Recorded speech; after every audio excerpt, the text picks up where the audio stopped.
हाफिज साहब, तारिक हुसैन का कमेंट है, वो कह रहे हैं कि रिजवान और इफ्तिखार को इतने साल हो गए हैं लेकिन अभी तक ऑफ साइड खेलना सीखे नहीं हैं। हम भी एग्जैक्टली यही बात करें कि हमारे प्लेयर्स को काफ़ी अपनी टेक्निक्स को बदलने की ज़रूरत है, वैरायटी ऑफ शॉट्स की ज़रूरत है।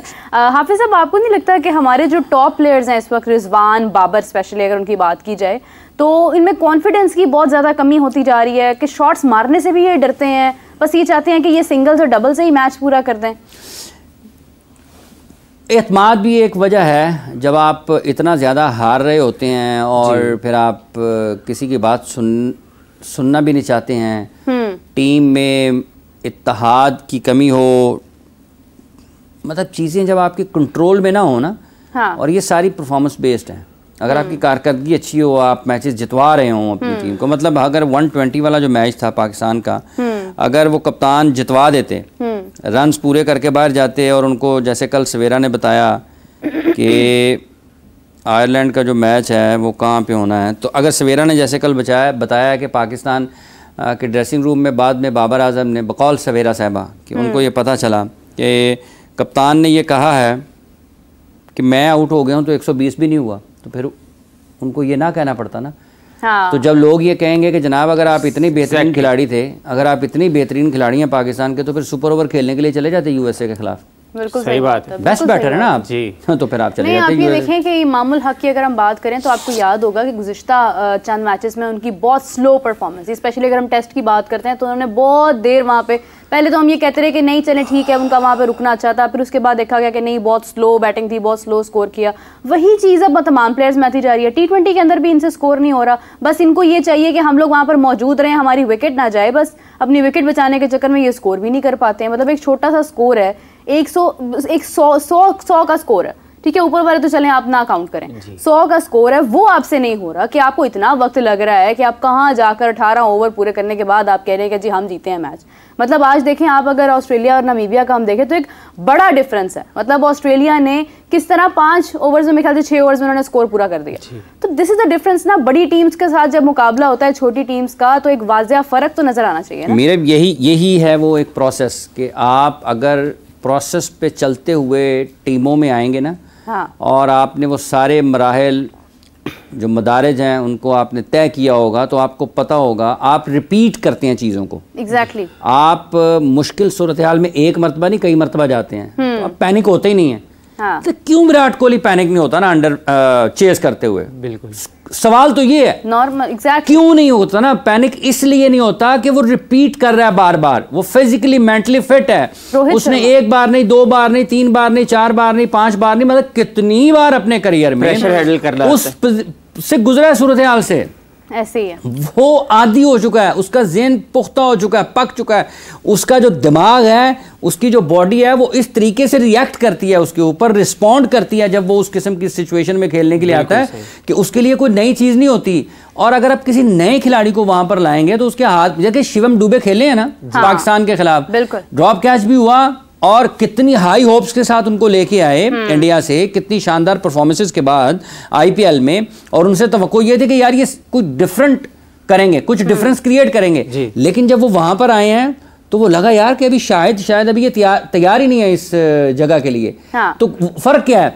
फर्क ये है कि आप इतना खेलते हैं, इतनी, एक तो ये है कि सबसे पहले आपके अंदर खुदादाद सलाहियतें होती हैं, अल्लाह का दिया हुआ आपके पास टैलेंट है, किसी में कम है, किसी में ज़्यादा है, किसी में बहुत ज़्यादा है। जिसके पास कम है वो मेहनत करता है और उसमें बेहतरी ले आता है, जिसके पास बहुत है वो उसमें और मेहनत करता है, वो बिल्कुल उसकी टॉप लेवल पर पहुंच जाता है, ठीक है।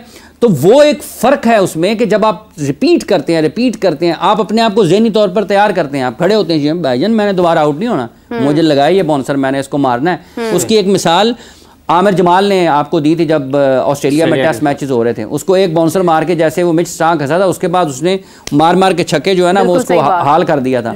तो ये आपका एक एटीट्यूड है कि आप कैसे रिस्पॉन्ड करते हैं अपने ओपोनेंट को।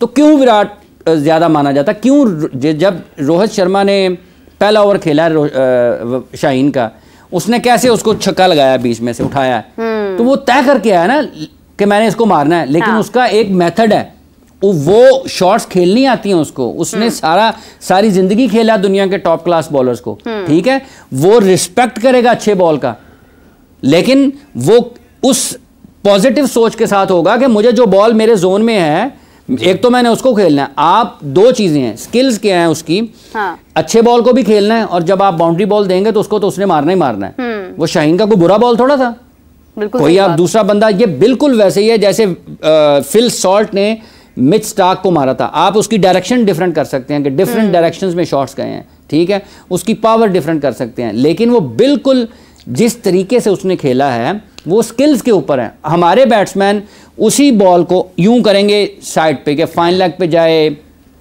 इधर स्क्वायर की तरफ चला जाए, थोड़ा सा सीधा खेल दें, तो जिस शॉट पर आप 1 या 2 रन निकालेंगे, दुनिया उस शॉट के ऊपर 4 या 6 रन निकालेगी। और यही शॉट्स जो हैं, आप इसको दे लेंगे पूरे मैच में 5 शॉट्स ऐसे हुए जिस पे आपने सिंगल लिया, दूसरे ने 5 छक्के लगाए, कितने रन का फर्क आएगा? 26 रन का फर्क। बिल्कुल सही बात है।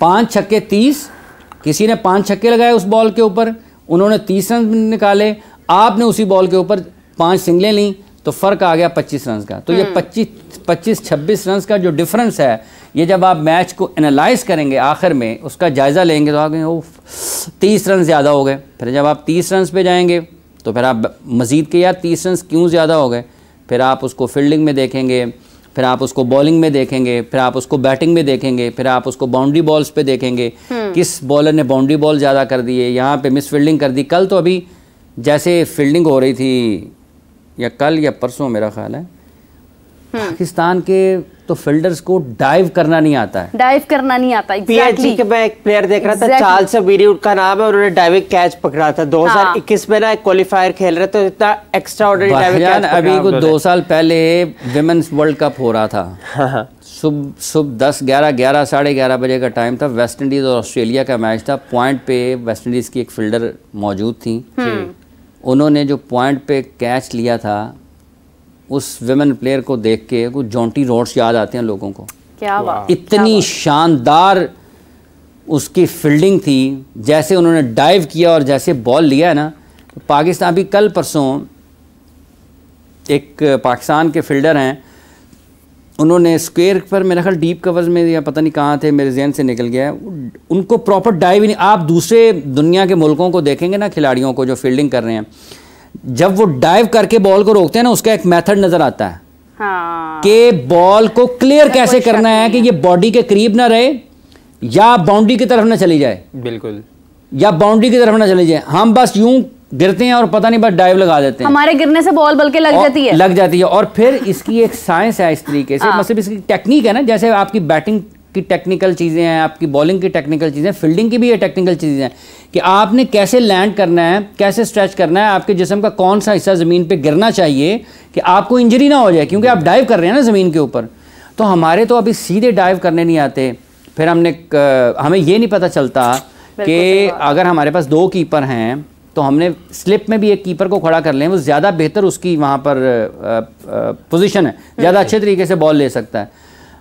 जो यूएसए के खिलाफ पाकिस्तान का मैच था, जो उन्होंने स्लिप फील्डर खड़े किए हुए थे, वो विकेट कीपर थे। पहला आप देखें कि जो कैच यूएसए ने पाकिस्तान का पकड़ा तो था, विकेट उनके एक तो विकेट कीपर, उनका विकेट कीपर थे ना जो कीपिंग कर रहे थे, जो स्लिप में खड़े हुए थे वो भी विकेट कीपर थे। उन्होंने उस विकेट कीपर को स्लिप में इसलिए खड़ा किया कि ये डाइव ज्यादा अच्छा करता है विकेट कीपर। तो वो उसने कितना पाकिस्तान के लिए मुश्किल पैदा की। रिजवान का जो कैच था वो बहुत गैर मामूली, कोई आसान कैच थोड़ा था। तो ये जैसे अभी 5 छक्कों की बात हुई है कि ये डिफरेंस क्रिएट करती हैं चीज़ें, फिर आप बाद में उसको जायज़ा लेते हैं कि ये खामी है। इसी तरीके से ये भी छोटी छोटी चीज़ें हैं। मतलब आप एक ऐसे स्पॉट के ऊपर, फील्डिंग पोजीशन के ऊपर आप कहते हैं कि ये जगह जो है यहाँ पर ज़्यादा बॉल आ सकता है, या यहाँ पर जो फील्डिंग करेगा वो डिफरेंस क्रिएट कर सकता है, तो ना बेस्ट फील्डर वहाँ पे डालते हैं। तो कोई एक तो बेस्ट फील्डर होगा ना, तो क्या सारी टीम में पाकिस्तान की एक ही बेस्ट फील्डर होगा? किसी भी जगह पर बॉल जा सकता है। बिल्कुल सही। मतलब आपने 3-4 कवर्स में खड़े करने हैं, ठीक है, आपने स्क्वायर लेग पे खड़ा करना है, मिड ऑफ पे खड़ा करना है, फाइन लेग थर्ड मैन पे खड़ा करना है, कैचिंग पोजीशन आपने पीछे लेके खड़ी करनी है, ठीक है, आपने स्क्वायर लेग पर खड़ा, डीप मिड विकेट पे आपने पीछे ले लिया, तो ये तो सारे हॉटस्पॉट एरियाज हो जाएंगे ना जहाँ पे आप पीछे खड़ा कर रहे हैं। इसका मतलब ये है कि आप ये तवक्को कर रहे हैं कि यहाँ पे कैच जाएगा। हाँ। तो अगर वो आपने हल्का फील्डर खड़ा कर लिया है, ड्रॉप होगा। उस्मान खान से कितने कैच ड्रॉप हुए हैं। एक और बड़ी चीज़ है ये, जब ये हम कैच की बात कर रहे हैं कि एक फील्डर है वो अपनी ऑपोजिट डायरेक्शन में भाग रहा है कैच लेने के लिए। एक मतलब मैं सामने देख रहा हूं बॉल, मैंने आगे को भागना है तो मुझे बॉल ज्यादा अच्छा नजर आएगा, बजाय इसके कि एक जो है पीछे से भाग रहा है अपनी ऑपोजिट डायरेक्शन में और बॉल ऊपर देख रहा है। हाँ। उसका बॉडी पोस्चर ज्यादा अच्छा होगा। ये तो बिल्कुल इसी तरीके से है कि आप ड्राइव कर रहे हैं सामने देख के, अगर आप गाड़ी बैक कर रहे हैं तो आपकी जो विजन है वो कहाँ पे आएगा, फिर आप एक शीशे पर और इस एक शीशे पर छोटे छोटे पर महदूद हो जाएंगे।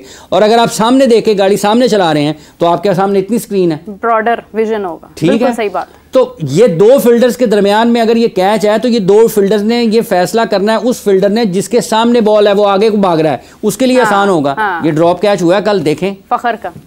अच्छा, फखर किधर को भाग रहा है, उस्मान किधर को भाग रहा है। क्या उस्मान के लिए आसान है वो कैच पर जाना या फखर के लिए आसान है? फखर था, उस्मान था या पता नहीं कौन था, लेकिन वो एक कैच था। फखर ने कैच ड्रॉप किया था मेरे ख्याल से एरन जॉनसन का, जिसके तो बाद वो फिर उनकी फखर वापस भाग रहे थे। हाँ। फील्डर सामने वाला जिसकी तरफ बॉल आ रहा है अगर वो सामने से भागता है वो आसानी से ले सकता है।